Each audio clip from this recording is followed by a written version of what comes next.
One handle, one fingerprint. If you see this same cadence somewhere else and the next thing they do is ask you for money, ask you for your wallet, ask you for VIP access, or ask you to verify by sending crypto, that's a scam. I will never sell you anything. Ever. Protect yourself. Now drop Kyo in the comments if you're actually paying attention, because what you're watching right now is not a prediction. It's a pattern. And the pattern is unfolding live in the most dangerous way possible, because silver is already elevated, headlines are already chaotic, and a single viral number can turn rational people into exit liquidity overnight. Quick transparency before we go deeper. The Yahoo Finance link you provided is currently rate limited from my side. It's returning a 429 too many requests, so I can't pull the page text directly right now. But Yahoo syndicated versions of this exact story are available via the underlying publisher and related reputable reprints, and the core quotes and claims match what's circulating widely. Now listen, when Robert Kiyosaki says, "The biggest crash in history is starting," that line doesn't move markets by itself. It moves minds. And minds, when synchronized, move thin markets. Silver is a thin market compared to the ocean of money sloshing around equities, bonds, and credit. So a narrative doesn't need to be true to be powerful. It just needs to be emotionally useful at the right moment. And right now is the perfect moment, because the public is already primed. They're primed by war headlines, inflation fatigue, job insecurity, distrust of institutions, worry, and the feeling that the system is rigged and their savings are losing. That's the gasoline. Kiyosaki is the match. So what is he actually saying? According to the syndicated write-up of the story you linked, Kiyosaki posted, "Biggest crash in history starting." He framed it as the downturn he's been predicting for years, pointing back to his earlier warnings, and he claims the damage is not limited to the US, but also Europe and Asia. Then he adds a modern accelerant that makes people's stomach drop because it feels plausible.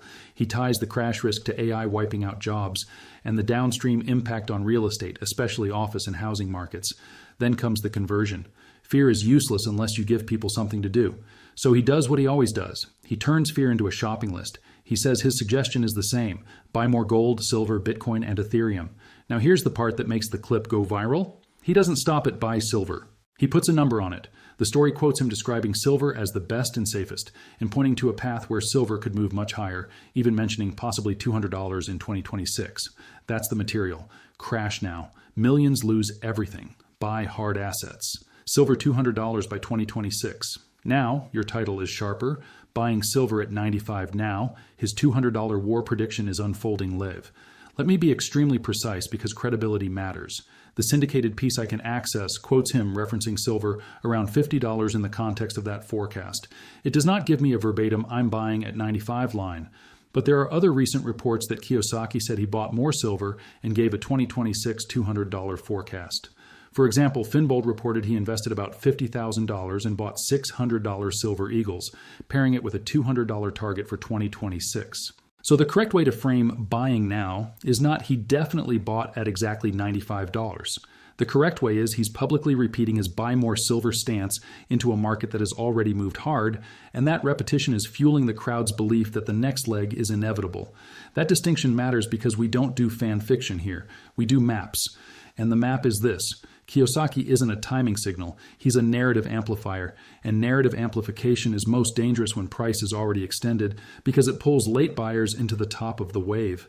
Now let's get into why this feels like it's unfolding live. Because the live part is not the prediction. The live part is the psychological mechanism turning into flow. Here's how it works. Step 1, volatility hits. Step 2, headlines get scary. Step 3, people feel behind. Step 4, a megaphone gives them a clean story and a clean target. Step 5, they chase. Silver is uniquely vulnerable to this because silver is the crossover metal. Gold is mostly monetary psychology and institutional safe haven. Silver is monetary psychology plus industrial input plus smaller liquidity. So silver moves like a trapdoor. It does nothing, and then it does everything. That's why people love it. That's also why it ruins people. Now stay with me because I'm going to do the OG style structure you trained me on. Hook, proof stack, mechanism explainer, resistance case, then the watch list that tells you how to verify the story in real time. First, the hook inside your title. Silver is already around the mid-90s in this regime. So when someone says $200, your brain immediately calculates if $200 happens, that's more than a double from here. And that triggers the most powerful emotion in markets, not greed, regret of missing it. And regret is what turns viewers into clickers. clickers into buyers, and buyers into fuel. But here's the rule that saves accounts. A big upside number does not mean a straight line. It means a violent path. So what would have to be true for $200 to be plausible? Not possible, plausible. Because anything is possible if you let volatility go to infinity. But plausible means a set of conditions that can persist long enough to carry price, not just spike it. There are three broad regimes that can plausibly drive silver toward a number like $200. One, a persistent macro stress environment that keeps hard assets bid. Two, a sustained physical tightness regime where the market has to ration supply. Three, a confidence shift where paper claims lose credibility versus real ownership. Kiyosaki is pitching regime 3, distrust of central banks and fake money. He's also pitching regime 1, the biggest crash narrative and AI job disruption leading to wider economic stress. And many of the silver squeeze stories people are consuming right now revolve around regime 2, deficits, tightness, delivery anxiety. So yes, his narrative fits the environment people already fear. That's why it spreads. But the market doesn't care whether it spreads. The market cares whether it sticks. So the real question becomes, is this a hype wave or a regime shift? And that is where most people go wrong. They confuse viral with structural. Viral can pump price. Structural can keep it there. Now here's the most important line in the whole story, and I want you to notice how it's engineered. Kiyosaki says millions will lose everything, but the prepared can get richer. That line creates a binary identity. Either you're the victim or you're the prepared winner. That's not investing advice. That's social psychology. It triggers status, and status triggers action. Now add a price target, possibly $200 in 2026. Targets are sticky. People remember targets more than they remember conditions. So the crowd stops asking, what conditions would produce that? And they start asking, how do I not miss that? That's how late money is born. Now we do the next step. Connect it to the war prediction framing in your title. Even if Kiyosaki didn't literally write war prediction, the crowd is mapping his crash narrative onto war-driven chaos because war is the cleanest, most emotional symbol of systemic instability. War, inflation risk, energy risk, supply chain risk, geopolitical risk. And when people see that kind of instability, they reach for tangible stores of value. That's the oldest trade on Earth. So the crowd fuses these narratives. War makes the crash more likely. Crash makes hard assets more necessary. Hard assets make silver the cheap gold. Silver must go parabolic. That fusion is what you mean by unfolding live. Not that Kiyosaki is a prophet, but that the public is actively converting his words into behavior during a heightened stress environment. Now, I'm going to give you the mechanism explainer that keeps people watching because it's the aha. Why does silver respond so violently to these narratives? Because silver is where macro fear, inflation fear, and scarcity fear collide. Gold is mostly macro fear. Silver is macro fear plus the idea that it can run harder. That idea is enough to create reflexivity. Reflexivity means belief moves price, price reinforces belief, belief moves price again. That's how you get mania. But mania has a cost. It creates air pockets when belief breaks. Now we do the proof stack because your competitor style always piles the evidence fast with short lines like a drumbeat. Kiyosaki is on record saying a historic crash is starting. He ties the narrative to AI-driven job disruption and real estate pain. He repeats a consistent hedge list: gold, silver, Bitcoin, Ethereum. He floats a high silver target, possibly $200 in 2026. And there are reports he bought more silver and set $200 as his 2026 forecast. That is the material extracted from your attached source ecosystem. Now, we do the part your competitor does that makes the script feel smarter than a headline. We translate this into what it actually means for a viewer right now. It means you are being presented with a story that feels like certainty, but is actually a conditional chain. So let's build the chain explicitly. If the biggest crash narrative intensifies, if AI job disruption accelerates and translates into economic stress, if real estate weakens and credit tightens, if central banks respond with easing or money printing, if inflation stays sticky because energy and logistics remain unstable, then hard assets can remain bid for longer than people expect. That is the plausible pathway. Now, where does silver fit? Silver fits because it is the accessible hard asset the crowd believes can outperform. That's the whole meme. But memes don't deliver metal. So we now do the two-scenario map, because this is the OG trick that keeps retention high and makes people feel like they got a framework. Scenario A, the Kiyosaki wave, is mostly narrative. In this scenario, price moves are driven by social amplification, not by persistent structural tightness. You get spikes, you get dumps, you get brutal whipsaws. Silver remains a volatility machine. People who chase targets get chopped. Scenario B, the Kiyosaki wave rides a real regime shift.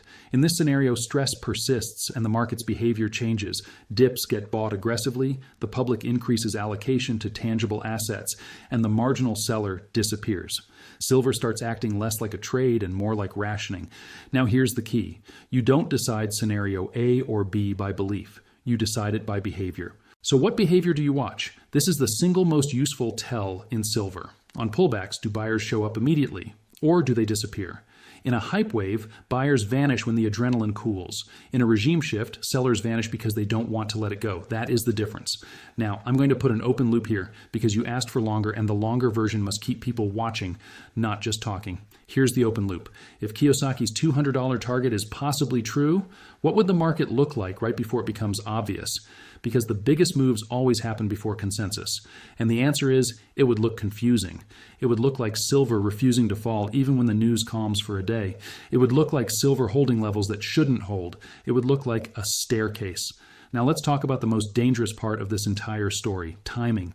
Even if $200 happens in 2026, the path between now and then can include 20% drawdowns, 30% drawdowns, and vicious reversals. Silver's history is not a straight line. Silver is the metal that humiliates certainty. So if you're building a script that is 4,000 words and highly viral, you must include a truth wedge that protects your credibility while still keeping urgency. That wedge is the resistance case. So here it is, clearly. Kiyosaki has made big warnings for years. Being loud doesn't equal being right on timing. Markets can stay resilient for longer than crash callers expect. Silver can collapse short-term even in long-term bull regimes because leverage gets flushed and industrial demand fears spike. And any price target is meaningless without a risk plan. That's the honest map. Now we do the competitor's signature technique, credibility by mechanism. Why do these crash narratives keep returning? Because they're built on a real psychological truth. Most people feel trapped in a system where the rules change and the currency loses purchasing power over time. So when someone says buy real assets, it resonates. And Kiyosaki is a master at framing real assets as the antidote to fake money. That's why his posts are repeatably viral. But markets don't pay you for resonance.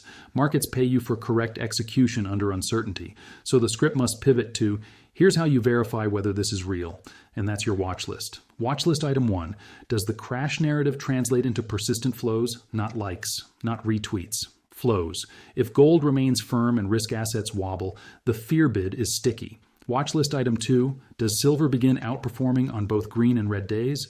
That is the signature of a silver-led phase. Silver stops being punished on pullbacks and starts being accumulated. Watch list item 3, does the public's language shift? Listen to the language in the comments of any silver video. When you move from should I buy to where can I get it? That's a psychological shift. And psychological shifts matter in thin markets. Watch list item 4, does the narrative broaden beyond Kiyosaki? If more mainstream outlets echo similar themes, hard assets as hedges, stress regime, inflation risk, then the story becomes bigger than the influencer. And when it becomes bigger than the influencer, it becomes harder to fade. Now, I want to do one more open loop because this is how you keep retention for 4,000 words. The crowd thinks the key question is, will silver hit $200? But the market's real question is, will silver behave like a speculative instrument or like a scarce necessity? Because if it behaves like a speculation, it will rip and dump, rip and dump. If it behaves like scarcity, it will grind higher with violent upward bursts and shallow pullbacks. That's the entire game. And that's why this story is unfolding live, because every new wave of stress pushes more people from speculation into hedge, and silver lives at that intersection. Now let's bring it back to Kiyosaki's actual words and framing, because we don't want to drift into mythology. He says the crash is starting. He says it's global. He ties it to AI job destruction and real estate damage. He says buy more gold, silver, Bitcoin, Ethereum. He says silver could be possibly $200 in 2026. That is the extracted material. Now we turn it into the kind of ending your competitor uses. 3 takeaways plus a return hook. Here are the 3 takeaways. 1. Kiyosaki is not just making a silver call. He's making a worldview call, distrust the system, expect a crash, buy hard assets. 2. His $200 number is not a guarantee. It's a narrative anchor. It becomes powerful when the market is already stressed because it turns fear into action. 3. The only safe way to engage with a viral target is to map conditions and behavior. Watch whether silver is being bought on dips like scarcity, not chased like a meme. And here's your return hook. If silver keeps acting like it can't be pushed down, even when the headlines cool for a day, That's when the possibly 200 stops sounding like a fantasy and starts sounding like a regime. Drop Kiyo if you want me to keep mapping this in real time as new posts and new price action hit, because the most important thing is not the target, it's the behavior. This isn't financial advice, this is financial warfare education. Invest with logic, not hype. Verify everything. And remember, in silver, the crowd always arrives at the same place. Right after the move, right before the reversal. Unless you're disciplined enough to treat a viral narrative like a map, not a destiny.